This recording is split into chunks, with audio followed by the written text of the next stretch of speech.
T20 world cup 2026 ਦੀ ਜਿਹੜੀ ਇਨਾਮੀ ਰਕਮ ਹੈ ਪਈ ਉਹ ਕੁਝ ਇਸ ਤਰੀਕੇ ਨਾਲ ਤਕਸੀਮ ਕੀਤੀ ਗਈ ਸੀ ਕਿ ਜਿਹੜੀ ਟੀਮ ਫਾਈਨਲ ਜਿੱਤੇ ਸੀ ਉਹਨੂੰ 30 ਲੱਖ US ਮਿਲ ਸੀ। ਪਾਕਿਸਤਾਨੀ ਕਰੰਸੀ ਦੇ ਮੁਤਾਬਿਕ ਤਕਰੀਬਨ ਕੋਈ 85 ਕਰੋੜ ਰੁਪਈਆ ਬਣਦਾ ਹੈ। ਜਿਹੜੀ ਟੀਮ ਫਾਈਨਲ ਹਾਰ ਸੀ ਉਹਨੂੰ 16 ਲੱਖ US ਮਿਲ ਸੀ। ਪਾਕਿਸਤਾਨੀ ਕਰੰਸੀ ਦੇ ਮੁਤਾਬਿਕ ਤਕਰੀਬਨ ਕੋਈ 45 ਕਰੋੜ ਰੁਪਈਆ ਬਣਦਾ ਹੈ।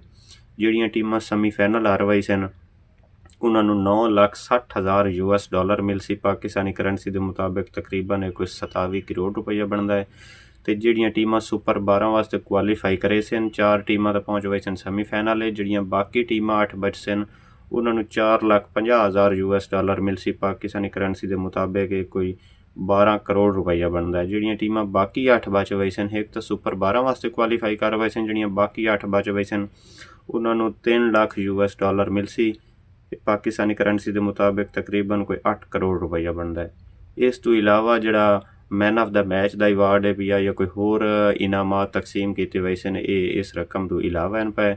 ਅਸਾਂ ਦੁਆ ਕਰੇ ਨੇ ਕਿ ਪਾਕਿਸਤਾਨ ਦੀ ਟੀਮ ਅੱਛਾ ਪਰਫਾਰਮ ਕਰੇ, ਸਾਲ 2026 ਦਾ ਆਗਾਜ਼ ਅੱਛਾ ਕਰੇ, ਇਹ ਟਾਈਟਲ ਆਪਣੇ ਨਾਂ ਕਰੇ ਅਤੇ ਪਾਕਿਸਤਾਨ ਦਾ ਨਾਂ ਰੋਸ਼ਨ ਕਰੇ।